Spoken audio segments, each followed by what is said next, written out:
Pues muy buenas, soy Adrián Bernabeu, autor de ya bestseller Bitcoinismo, la era de la riqueza inconfiscable. Hace 2 días que vengo de Costa Rica, he estado allí también presentando el libro y teniendo reuniones de forma privada con cada vez más interés por parte de las instituciones. He estado con el Banco Central, con algunos políticos que tienen interés en entender y saber cómo posicionarse al respecto, porque es algo que cada vez es más inevitable, cada vez es más evidente que es inevitable.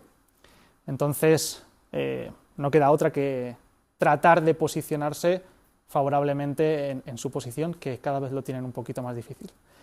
Me hace mucha ilusión estar justo en este lugar. Para mí la Universidad Francisco Marroquín y también el Instituto Juan de Mariana son 2 espacios muy afines, tanto a mis valores, a mi forma de pensar, a mi filosofía. He aprendido mucho con ellos.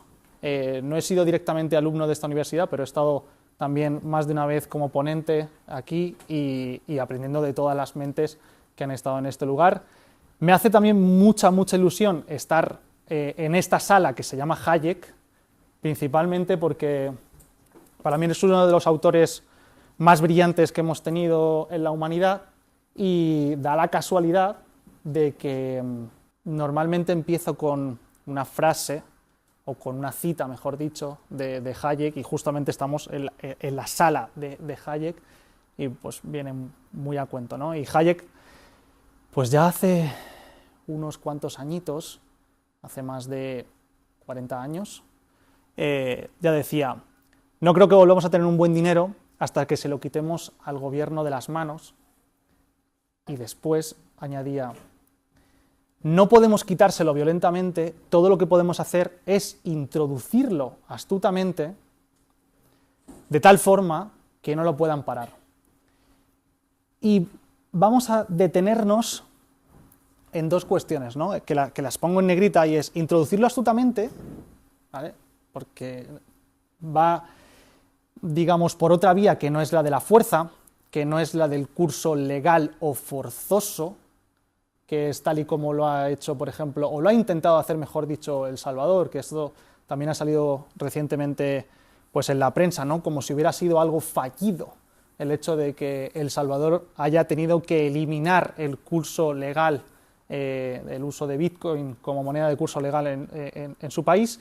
Desde mi perspectiva, obviamente todo curso legal es de curso forzoso, o sea, obligaban a la población a utilizar Bitcoin, a una población que muchas veces no tenía ni siquiera acceso a un teléfono móvil.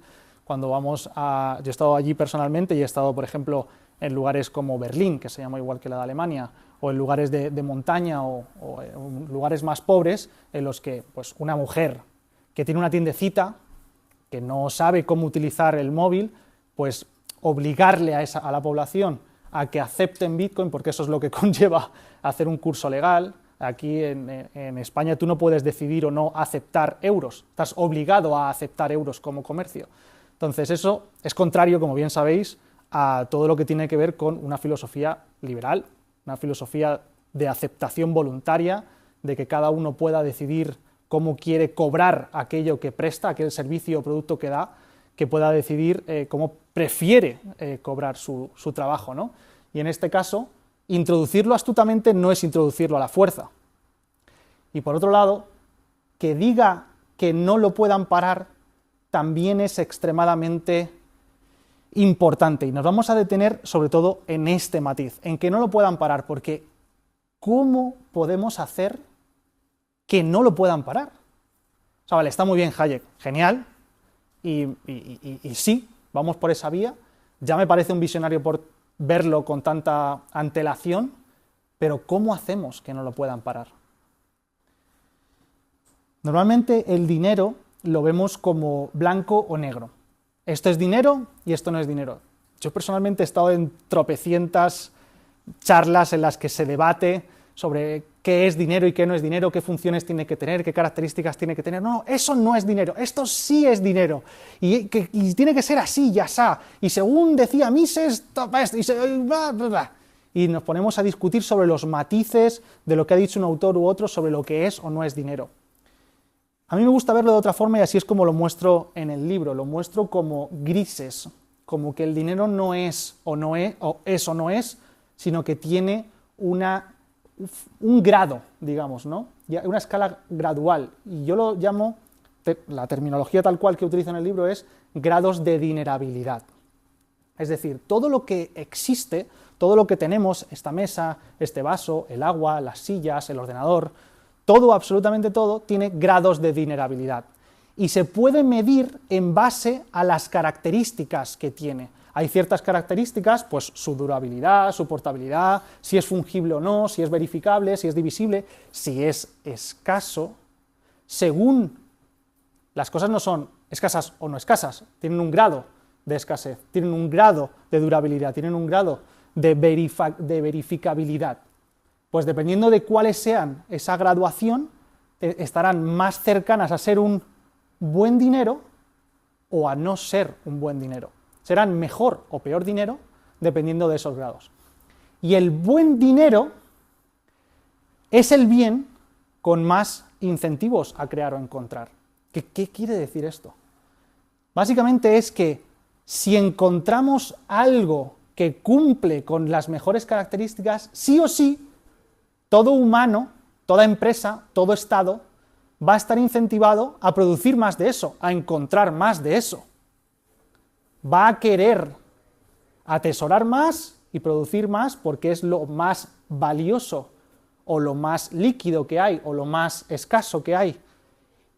Y lo va a intentar hacer con todos los medios disponibles.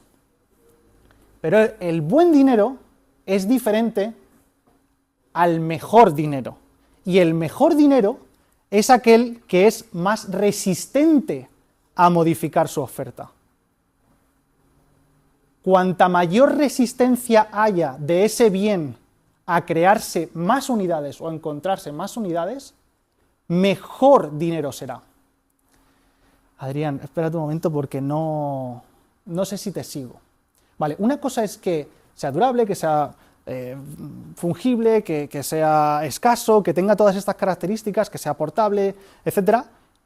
Pero si es fácilmente modificable su oferta, no va a ser nunca el mejor dinero. Puede ser buen dinero, pero no va a ser el mejor dinero. El mejor dinero es el que más resiste. Por eso el oro funciona tan bien como mejor dinero. Por eso ha sido tan valioso en los últimos 5.000 años. Porque ha sido de forma natural y orgánica, muy resistente, independientemente de todo el poder o la fuerza que se ejerza para poder extraer más oro. Cuanta mayor resistencia, mejor dinero. Y esto nos lleva a la ley de Gresham. La ley de Gresham, básicamente, teniendo en cuenta lo que acabamos de decir hasta ahora, es que ese dinero malo, ese dinero que tiene las peores características, va a ser desplazado por el buen dinero en el mercado. Esto se ve fácilmente cuando vamos a lugares como Venezuela, como Cuba, como lugares donde su dinero es débil, donde no funciona bien, donde no cubre bien esas características que veíamos hace tiempo, incluso aun imponiéndose, incluso aun siendo curso forzoso, a pesar de ello, se trata de deshacer, la gente intenta deshacerse lo más rápido posible de ese dinero, incluso comprando cosas que no necesita, cambiándolas por algo que a pesar de no ser dinero, funcionan mejor como dinero que el propio dinero. Y la gente incluso se compra coches que no necesita, lavadoras y otros artículos que son a veces más escasos que el dinero, que son más durables que el dinero y que cumplen mejor esas características que el propio dinero de curso forzoso. Entonces se va desplazando efectivamente de ese dinero malo a ese dinero bueno.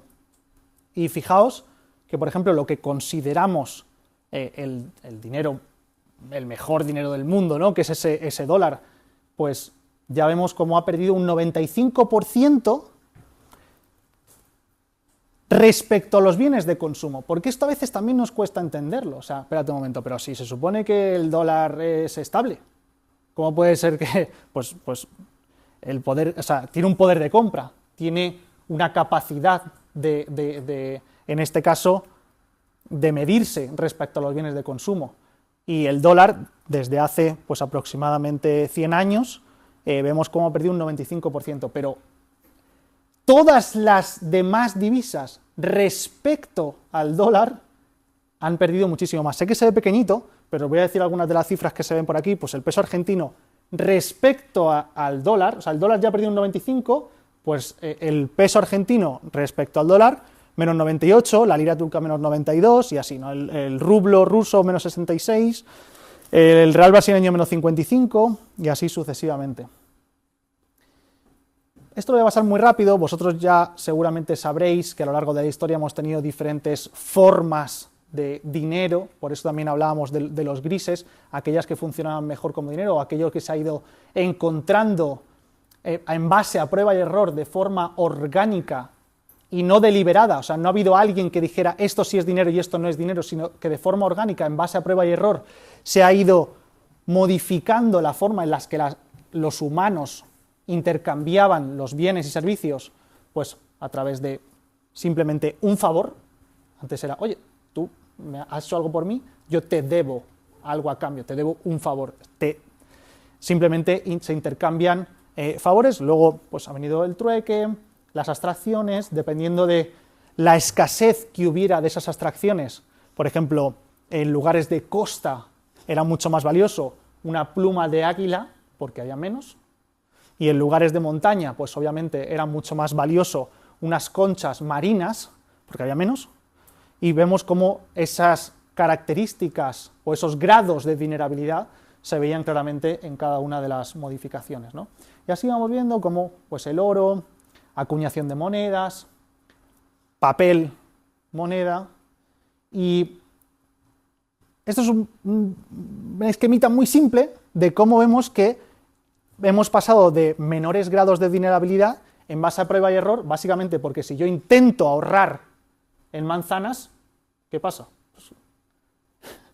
Pues que se van a pudrir y no voy a poder ahorrar en este tipo de... Aunque tenga un excedente, en este caso, de agricultura, pues tengo que cambiar mi excedente de producción por algo que sí cubra mejor el paso del tiempo, que pueda trasladar valor no solo en el espacio, es decir, entre personas o entre lugares, sino trasladarlo en el tiempo, porque esa ha sido una de las mayores búsquedas del ser humano. Cuando pensamos en dinero normalmente pensamos en medio de intercambio, pero no pensamos tanto en reserva de valor. La reserva de valor ha sido realmente el conflicto más difícil de resolver por el ser humano, no tanto el medio en el que nos intercambiamos las cosas. Entonces, ¿cómo hago para poder trasladar en el tiempo aquel excedente de producción? Pues debo tener otro tipo, yo le llamo forma de energía monetaria que pueda trasladar mejor ese poder adquisitivo a lo largo del tiempo. Obviamente el oro tiene esas características de sobra, ¿no? Y vamos a ir moviendo lo que entendemos como dinero y lo que entendemos como algo monetario a lo que es la propiedad. Están muy relacionados, pero a veces se nos escapa o no prestamos la suficiente atención a que el dinero también es una propiedad. Y como propiedad, ya por ejemplo en el siglo IX, dentro de lo que consideramos el feudalismo, ya llegaremos al bitcoinismo, pero en el feudalismo toda propiedad era del señor feudal, es decir, de ese señor, de ese rey o de ese poder que al final otorgaba al resto de todos esos feudos a cambio de servicios o bienes, ¿no? O trabajo por protección. Que si lo pensamos fríamente, pues se parece un poquito a lo que tenemos ahora, que básicamente no sé si os pasa, pero lo que tenéis ahora mismo también está cubierto por cierta protección y se paga parte de lo que ganas a cambio de esa supuesta protección, de ese bienestar, ¿no? Y yo quiero haceros una pregunta que suelo hacer en casi todos los lugares a los que voy a presentar el libro, y es: ¿cuántas cosas de las que sois capaces de poseer creéis que nadie en el mundo os lo pueda arrebatar? Y dejo aquí una notita que es, o sea, que no os lo puede arrebatar independientemente de cuál sea su poder, sus recursos o la violencia que pueda ejercer para quitarte esas pertenencias. ¿Alguien me puede decir algo que nadie, absolutamente nadie, independientemente de la violencia que tenga o el poder que tenga, te pueda arrebatar? ¿Alguna cosa de vuestras pertenencias, de vuestras propiedades? ¿Hay algo que tengáis en mente? Es una pregunta real, abierta. Por ahí por ahí me gusta. Efectivamente, casi siempre se llega a una conclusión parecida cuando pregunto en el público. Y por aquí han dicho al pensamiento. Y efectivamente, las ideas, el pensamiento, un secreto, a mí me gusta determinarlo como un secreto, es aquello que, independientemente de lo que hagan, de la tortura que puedan hacerte o la fuerza que puedan ejercer sobre ti, al final eres tú el que tiene la última instancia de revelarla. Todo lo demás te puede ser confiscado, arrebatado, expropiado. Por lo tanto, ¿qué es realmente la propiedad? Todo lo que tenemos puede ser grabado con impuestos, por lo tanto, independientemente de tu voluntad. Puede ser confiscado, puede ser bloqueado, puede ser censurado, excepto un secreto. Esa es realmente la propiedad que te pertenece al 100%. ¿Y qué relación tiene esto con lo que vamos a ver? Pues tiene mucha relación.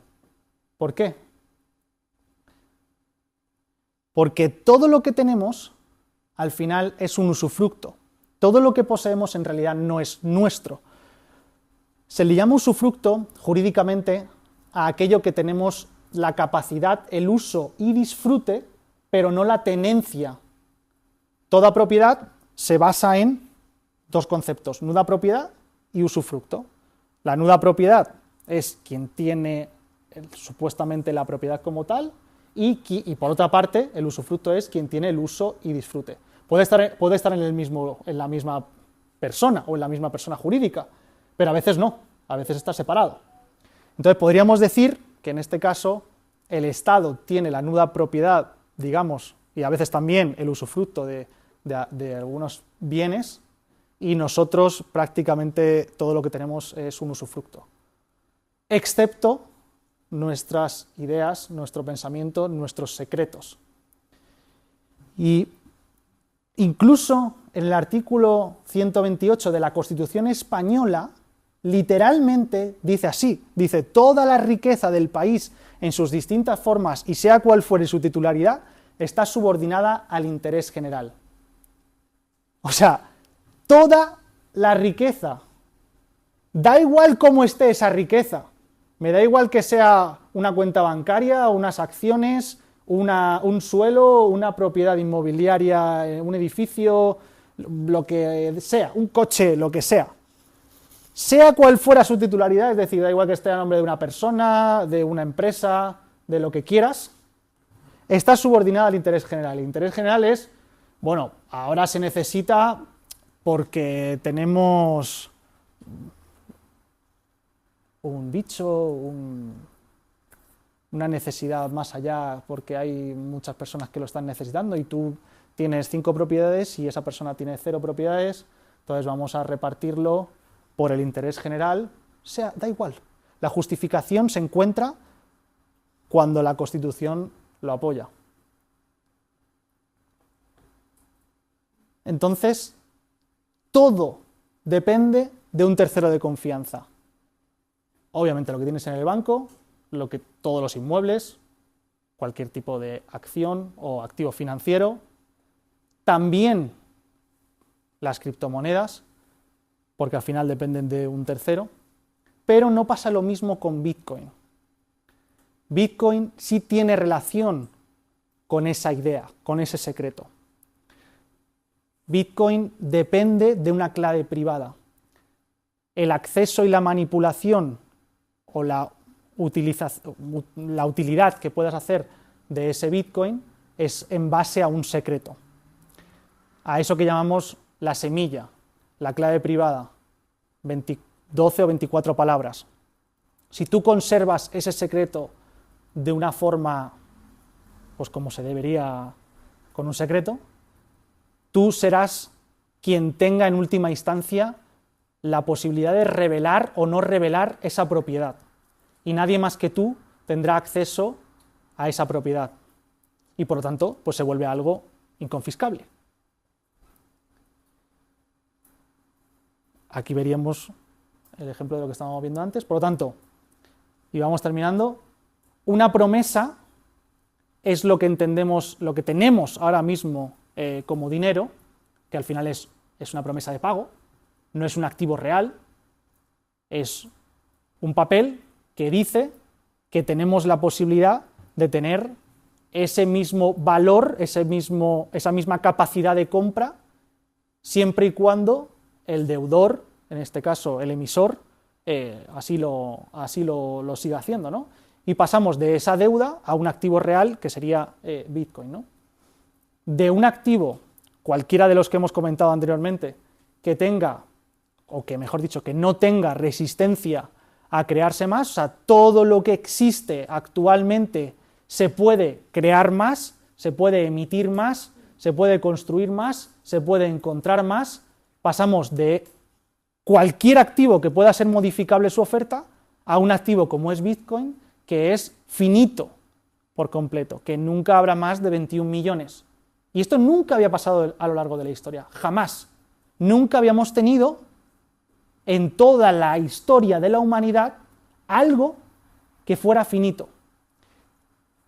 De hecho, me gusta compararlo con la rueda, porque de la misma forma que el concepto de circunferencia ya había estado ahí antes que el humano, la circunferencia ya estaba ahí, y nosotros como humanos descubrimos la circunferencia e inventamos la rueda en base a ese concepto de la circunferencia. Pues la escasez absoluta, aquello que es escaso, no lo conocíamos hasta Bitcoin. No conocíamos algo que fuera inconfiscable hasta Bitcoin. Y no conocíamos, que por cierto, solo es inconfiscable si es autocustodiado, no si está en un exchange o si está en manos de un tercero. En este caso, esos superpoderes solo los tenemos a través de la autocustodia. Pero gracias a tener una propiedad inconfiscable, que nunca había existido hasta el momento, una propiedad absoluta, que solo depende de ti y no depende de un tercero, y gracias a tener algo que sea 100% limitado, algo que nunca habíamos tenido en la historia, algo que no se pueda modificar su oferta en base a la demanda, tenemos una nueva era, y esa nueva era es a lo que llamo bitcoinismo.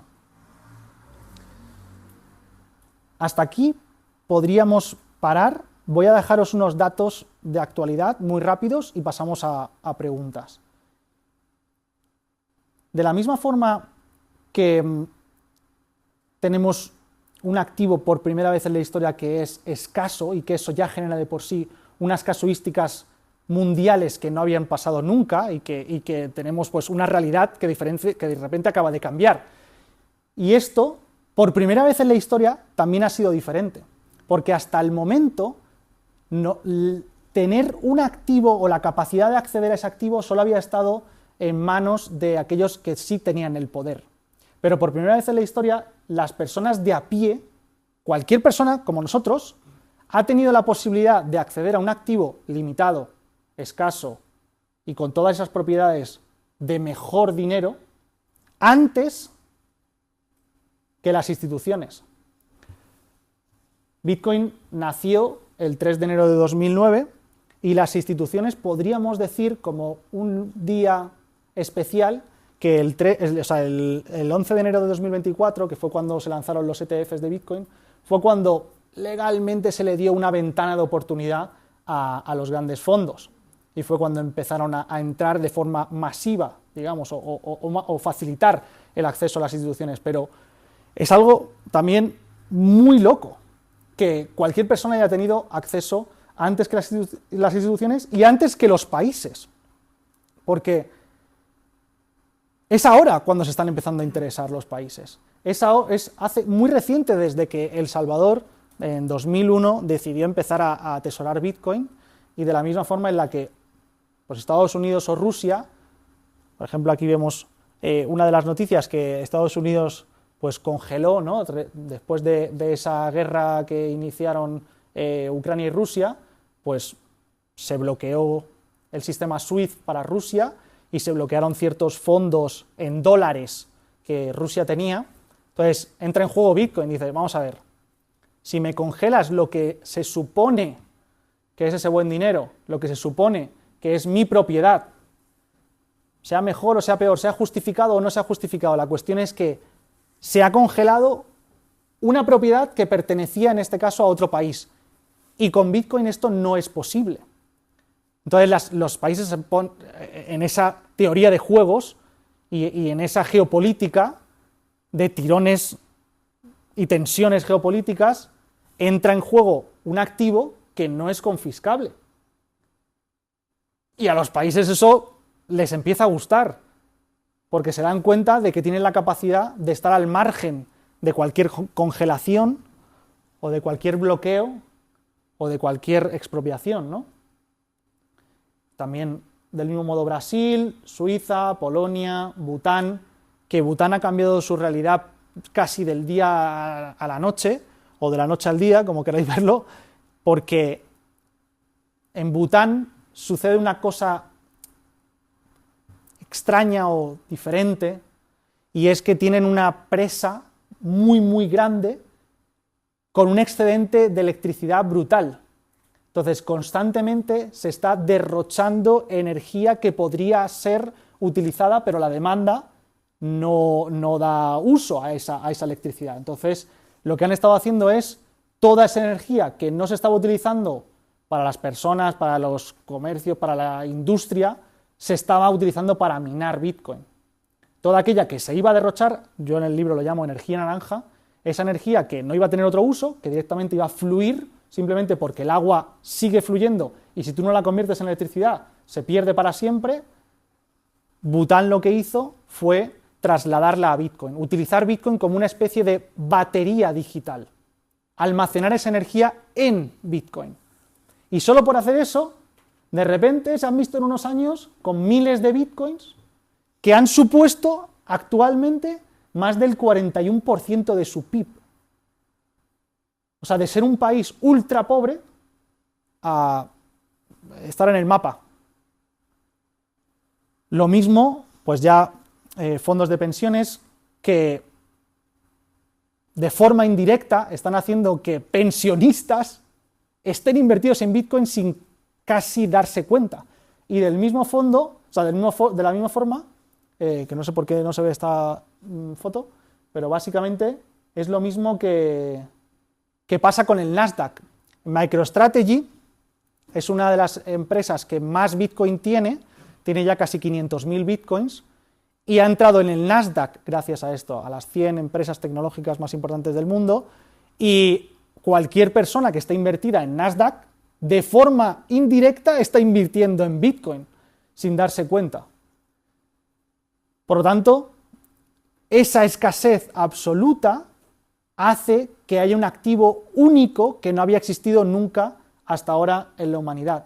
Tan escaso que si ponemos la hipótesis, para que os hagáis una idea de lo escaso que es, si ponemos una hipótesis de que cada uno de los millonarios que hay en el mundo quisiera un Bitcoin, hay aproximadamente 53 millones de millonarios actualmente en la Tierra, ni siquiera podrían tener un Bitcoin cada uno.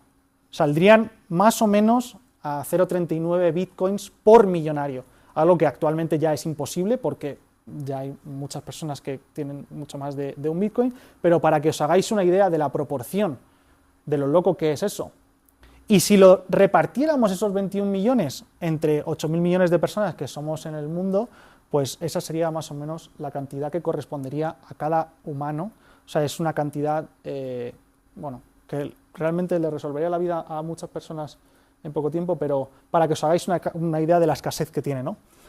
Más o menos está repartido de esta forma, desde hace un año más o menos, el 57% está en manos de individuos, de personas comunes, y hay un 17,6% perdido, por lo tanto ni siquiera es 21 millones. Estamos hablando de que hay bastante menos de 21 millones disponibles, y esto cada vez va aumentando más, cada vez la escasez es mayor, no solo por la pérdida, sino porque se autocustodia cada vez más. Y eso quiere decir que se saca de mercado. Esta franja azul es la iliquidez, es decir, todos los bitcoins que no están en mercado, que no se pueden comprar porque no hay alguien que lo oferte, no hay alguien que esté dispuesto a venderlo, digamos. Y cada vez se va agrandando más. Eso quiere decir que, aunque haya menos de 21 millones por los perdidos, de los que ya hay, que no están perdidos, también dejan de estar disponibles. Y es interesante también lo que pasa en los exchanges. Bitcoin también es el único activo que podemos encontrar, o mejor dicho, ver métricas que no se pueden alterar o que no se pueden manipular, porque no necesitamos de un auditor externo, sino que podemos ver los datos directamente desde la cadena, desde los datos de la propia blockchain. Normalmente cuando queremos ver cómo está una empresa en bolsa, si queremos saber datos sobre el oro, si queremos saber cualquier tipo de información, necesitamos fiarnos de un auditor, necesitamos fiarnos de un tercero que nos diga esos datos. En cambio, en Bitcoin podemos auditar esos datos directamente, sin un intermediario, sobre la cadena. Y la cadena lo que nos dice, en este caso, es esta línea azul, mide cuántos bitcoins hay en los exchanges. Más o menos en enero de 2022 había unos 3,3 millones de bitcoins en todos los exchanges. Los exchanges son las casas de cambio donde hay bitcoins, son como los bancos donde está el bitcoin.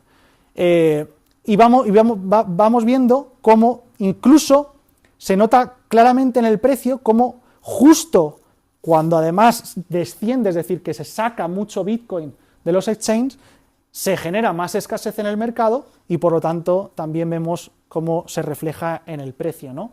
Cada vez que hay menos disponible, impacta directamente en el precio del activo.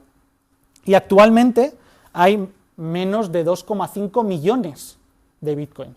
O sea, habíamos empezado por 21, habíamos visto cómo había 17,6% perdido, luego veíamos cómo también había mucha más escasez porque la gente lo saca de los exchanges o porque no lo pone en disposición, y vemos cómo cada vez esa tendencia va aumentando, sobre todo por hackeos, robos, todo ese tipo de problemáticas que suponen tener una propiedad en un tercero. O sea, que dependa de un tercero y que tengamos ese riesgo de custodia. Y vemos cómo el precio medido en dólares, y este matiz es importante, medido en dólares, tiene como una especie de ciclicidad muy clara. Es casi como un reloj. O sea, Bitcoin funciona hasta ahora de una forma bastante predecible. Se va viendo por esos halvings, que el halving, de forma muy resumida, lo que hace es dividir entre dos cómo se emite el Bitcoin.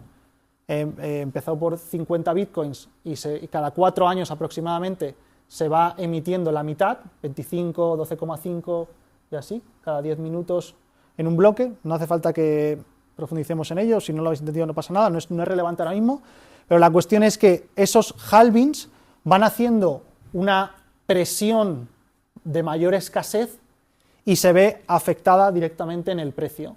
Se ve reflejado directamente en el precio. Y vemos cómo aproximadamente entre esos 4 años, en la mitad de esos 4 años, suele verse el mínimo y aproximadamente, pues cada 2, o sea, bueno, se va viendo, ¿no?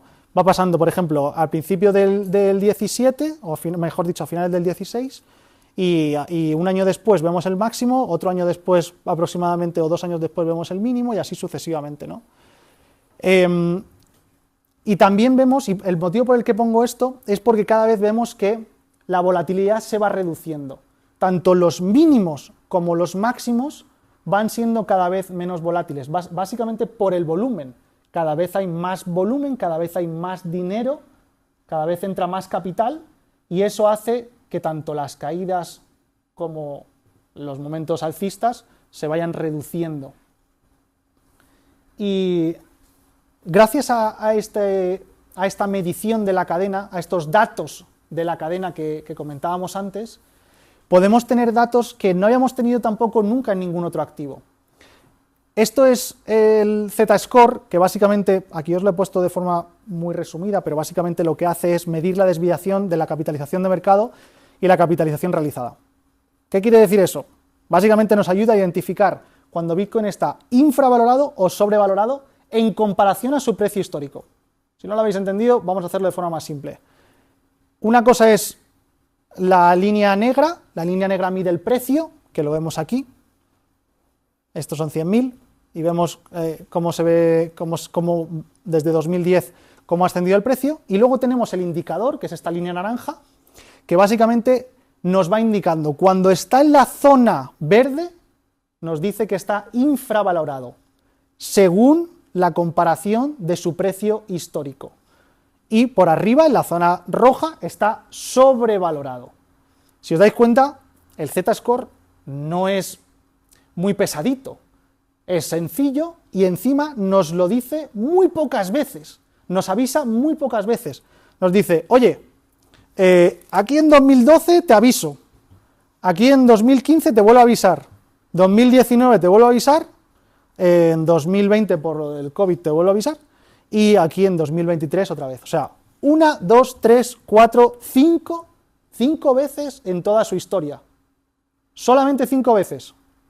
Y por arriba más o menos igual. Y esta es la situación en la que estamos ahora mismo. ¿Por qué pongo esto? Porque hay personas que dicen, oye, ¿está caro o no? ¿Es un momento en el que se le ha ido la olla a la gente y $100.000 son una locura, a pesar de la caída que puede haber habido recientemente? Bueno, pues según el Z-Score estamos bien. Y según el Hodel Ratio, que es otro indicador de la cadena, de los datos de la cadena, no del precio en dólares, sino de cómo está los datos de la cadena dentro de Bitcoin, que básicamente nos ayuda a identificar momentos de euforia cuando el mercado está muy eufórico o cuando está, pues, lo contrario, con mucho miedo, ¿no? Con mucho pánico.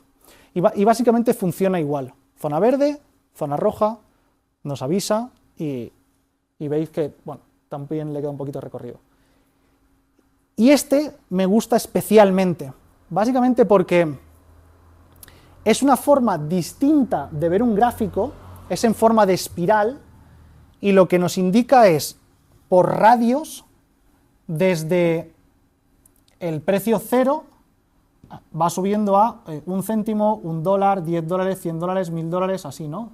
100.000, 1 millón, 10 millones, es la última. Y el precio, cómo va pasando por diferentes fases psicológicas y también por diferentes años. Podríamos decir que este es el primer año, este es el segundo año, así. Un ciclo entero son 4 años, que son los halvings que hablábamos antes, son ciclos de 4 años, Bitcoin funciona en ciclos de 4 años, y lo interesante de esto, que es lo más brillante de esta gráfica, es que los máximos históricos y los mínimos históricos, los momentos en los que está más alto y los momentos en los que está más bajo el precio, coinciden, están puestos aquí con un punto verde, los máximos históricos y los mínimos históricos con un punto rojo. Coinciden en temporalidad. Es decir, en fecha. Solemos ver los máximos históricos en zonas, en este momento psicológico de euforia, pero también en fechas. Eso quiere decir que probablemente, por ejemplo, el máximo histórico lo veamos según esto, que el pasado no conlleva el futuro, pero según el pasado lo veríamos a finales de este año, 2025. Y el mínimo lo veríamos o a principios 2027 o a finales 2026, según lo que ha pasado hasta el momento. Están habiendo cosas muy diferentes, tan diferentes como lo que estábamos viendo antes de las instituciones y de los países y demás, y eso modifica lo que ha pasado hasta el momento, pero eso es lo que veríamos. Por lo tanto, ya acabamos. Bitcoin es como agua en el desierto. Estamos viendo cómo no para de acumular, tanto los ETFs llevan un millón de bitcoins, MicroStrategy lleva casi medio millón, o sea, 500.000 bitcoins y así sucesivamente, ¿no? Y es básicamente porque vemos un activo con características únicas. Voy a parar aquí porque me estoy extendiendo más de lo normal y quiero que entremos ya en preguntas.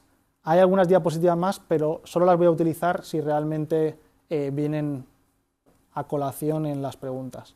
Así que gracias, espero que os haya gustado y vamos a las preguntas.